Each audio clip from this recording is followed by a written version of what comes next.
A desperate single mother brings her young daughter to a high-stakes tech job interview, unable to leave her at home. The boardroom mocks her until the child notices something on a laptop screen no one else does. What she says next doesn't just silence the room, it saves the entire company from collapse. Before starting the story, make sure to subscribe the channel so that you don't miss any update in future. The elevator doors opened with a ding, and all eyes turned. There she was. A woman in a wrinkled blazer, a resume clutched in her hand, and beside her, holding tightly to her skirt, was a little girl, maybe 6, maybe 7, with oversized glasses and a teddy bear tucked under her arm. The receptionist blinked twice. Ma'am, this is a private executive interview. I know, the woman said softly. My name's Rita. I have a 10 a.m. with Mr. Yusuf. Whispers started behind the desk. Someone chuckled under their breath. She brought her kid? This is a CTO-level job, not daycare. Rita heard it all, but kept walking. Her heels clicked against the marble floor with quiet defiance. The little girl whispered, Mama, it's okay if we don't get this one. But Rita smiled.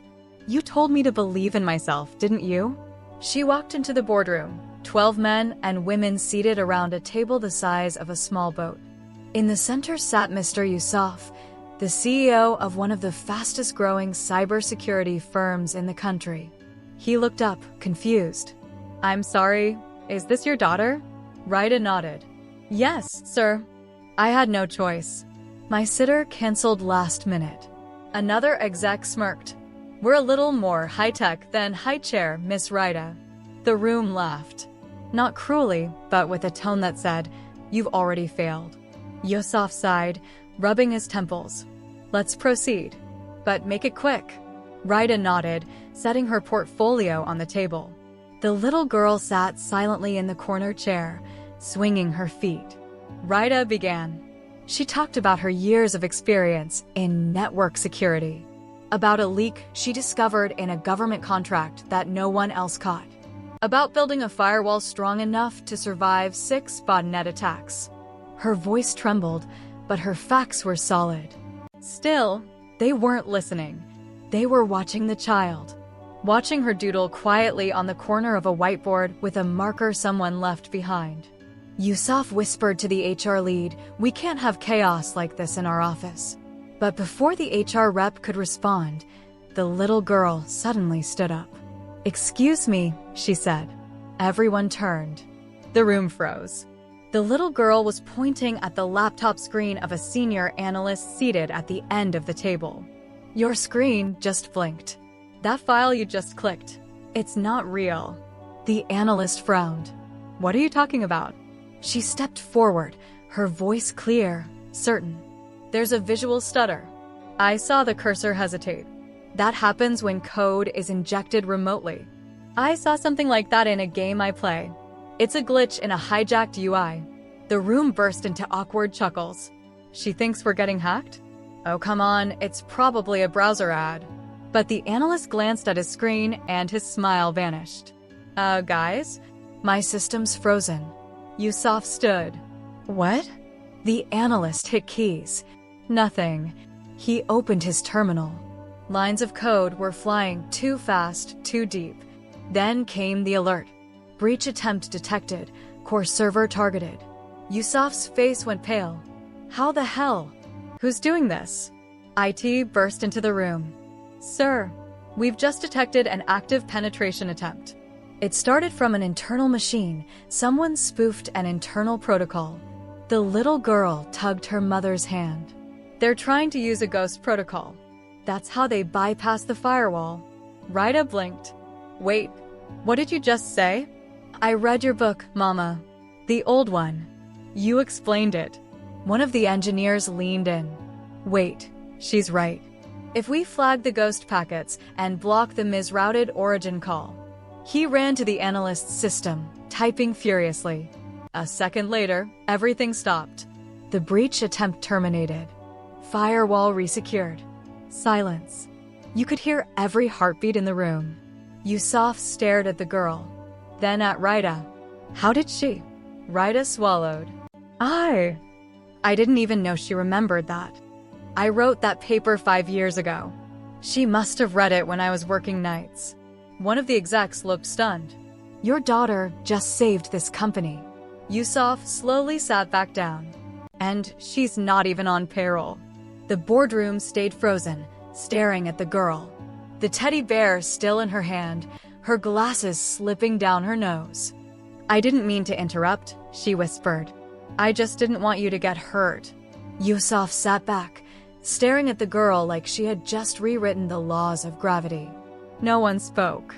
The senior analyst quietly unplugged his laptop, his hands shaking slightly.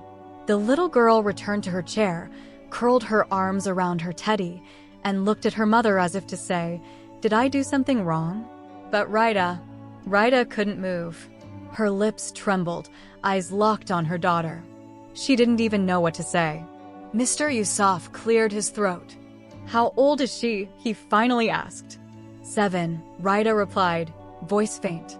He looked around the boardroom. Any of you ever spot a breach before the AI did? Nobody answered. The HR lead tried to save face. It was probably just a coincidence. A lucky guess. But one of the engineers shook his head. No, she knew. She called the ghost protocol before we even ran diagnostics. Yusuf leaned forward. I want her name. Rita blinked. It's Alina. He nodded. Alina. She just saved our company from what looks like a multi-million-dollar data breach. He turned to Rita. And you. We mocked you. Disrespected you. But you didn't walk out. I couldn't, she whispered. I don't have that luxury. The room quieted again. Yusuf folded his hands. Miss Rita, welcome to Titancore. Gasps erupted. One of the execs nearly dropped his pen. The HR lead coughed. Sir, we haven't finalized interviews. I don't need to, Yusuf said flatly. This woman raised the mind that just beat an invisible cyber threat. We need thinkers like that. We need mothers like that. But sir, she's in. Everyone turned to look at Rita. Her mouth fell open, then closed again. The breath she'd been holding for hours finally escaped.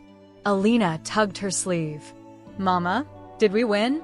Rita smiled through tears. I think we just changed everything. Yusuf stood up and offered his hand. Start Monday. Bring your daughter anytime you need to. Rita stood, stunned, and shook his hand. But as she turned to leave, she didn't see the narrow-eyed look from the man sitting at the far end of the table, Mr. Rahman, the VP of Development. He didn't clap. He didn't smile.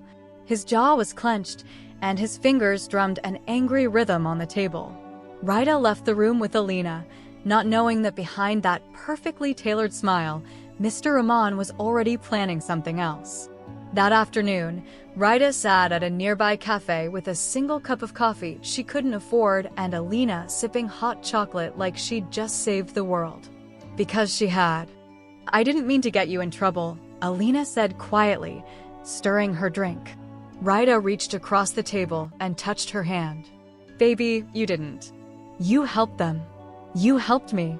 Alina's eyes gleamed. Does that mean we won't have to move again? Rita hesitated. They had bounced from city to city for years, chasing contracts and avoiding rent collectors. This job, it might finally be a real home. She smiled, trying not to let her own doubts show. I think maybe this time we can stay. That night, as Rita tucked Alina into the borrowed mattress at their small studio apartment, Alina asked softly, Can I bring my teddy on your first day? Rita laughed. Only if he promises not to hack the company servers. Mama, Alina paused. Why did that man at the table look so angry? Rita froze. Who? The one in the black tie. He looked at us like we stole something. Rita's smile faded. I'm sure he was just surprised.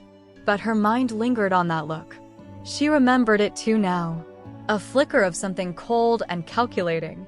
Back at Titancore headquarters, Mr. Rahman sat in his office, door locked. He typed rapidly, opening encrypted files, pulling up access logs. She knew about the ghost protocol, he muttered. But that protocol was buried deep, No one outside the internal red team even knows it exists. He leaned back, suspicious. No one, except someone who's seen the prototype server configs. He clicked into a separate database, classified. Only 2 people had access. Himself and the former head of the AI security branch who'd mysteriously resigned 2 months ago. Who the hell is this kid? He pulled up Ryda's resume. His eyes narrowed. Graduated with honors. Worked under his old mentor. Specialized in offensive security analysis. Her file should have come across his desk. But it hadn't. He searched the hiring logs. The submission had been filtered, redirected to general HR, hidden from executive notice. Someone was helping her. Or shielding her. Ramon's jaw tightened. She wasn't just some struggling single mom. And her daughter? That wasn't a lucky guess. This was something else. And he didn't like being surprised. The next morning, Ryda returned to Titan Core for onboarding. Alina came along, walking proudly beside her in a neat little dress and tiny white sneakers. Just for today, Ryda told her. Then you'll be back at school. But I like computers more than math class, Alina replied. Yusuf greeted them both warmly and even gave Alina a Titan Core keychain shaped like a circuit chip. Everything felt too good to be real. Until lunchtime. Ryda stepped into the executive kitchen and Ramon was waiting there alone. Miss Ryda, he said calmly. She turned. Oh! Hello, sir. I owe you congratulations. She nodded slowly. Thank you. He poured coffee, his tone casual. Your daughter's. Very special. She is. He stirred the cup once, then twice. Smart, observant.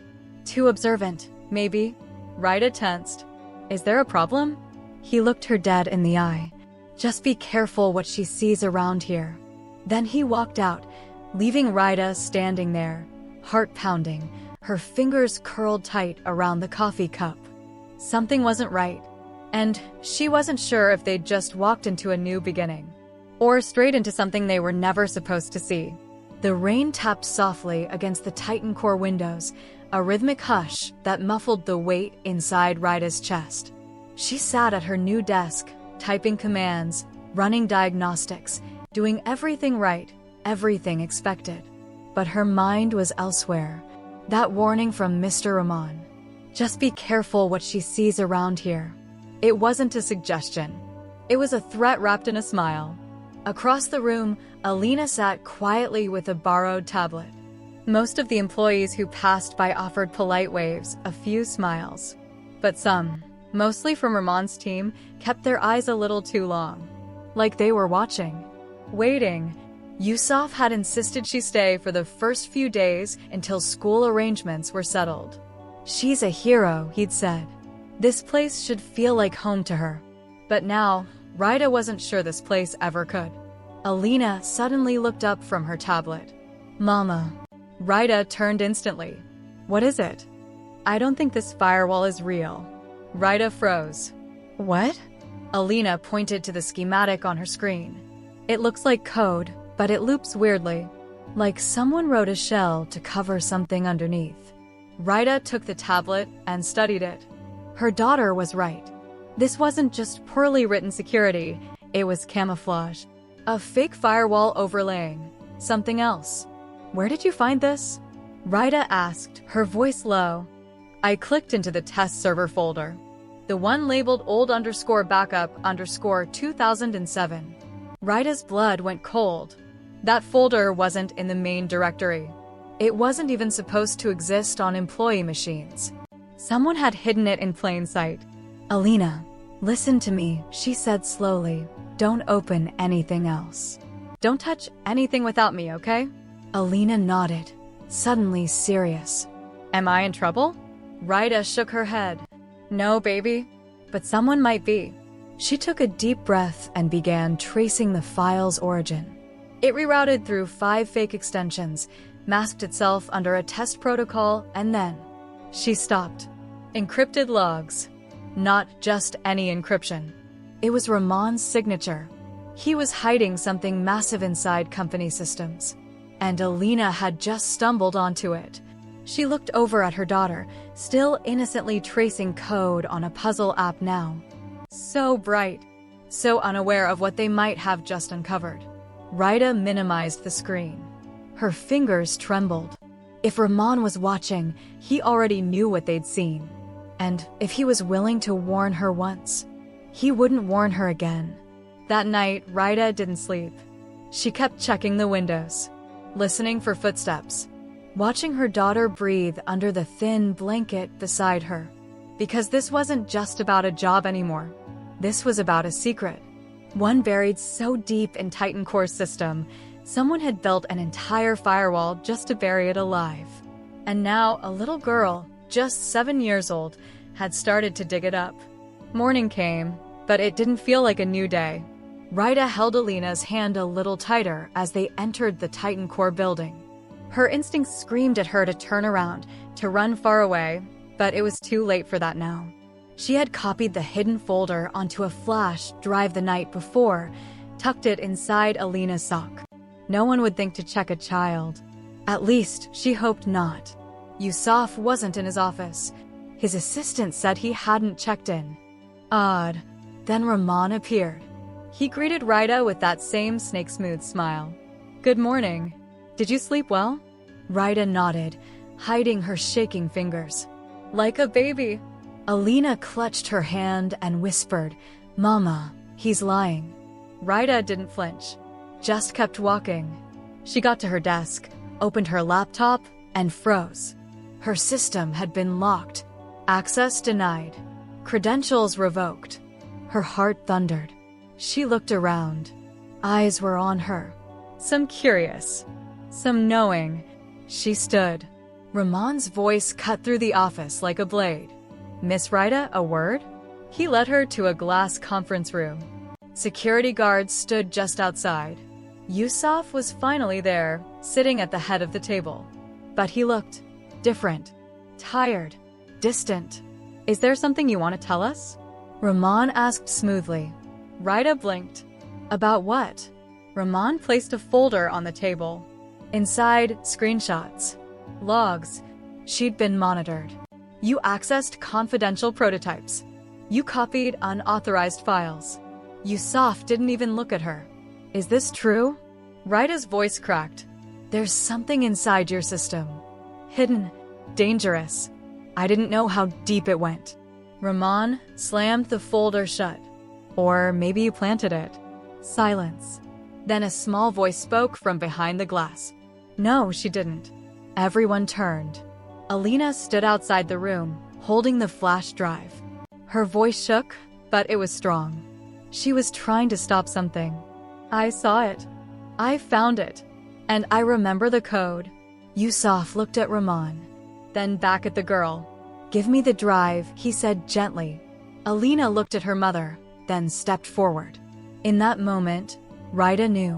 Whether they were believed or not, this was war. And the truth was about to erupt. Never underestimate someone because of how they appear, whether it's a struggling mother or a quiet child. True strength, intelligence, and courage often come from the most unexpected places. Sometimes, the smallest voice in the room sees what the loudest minds ignore. And when truth is buried deep, it takes bravery, not power, to bring it to light.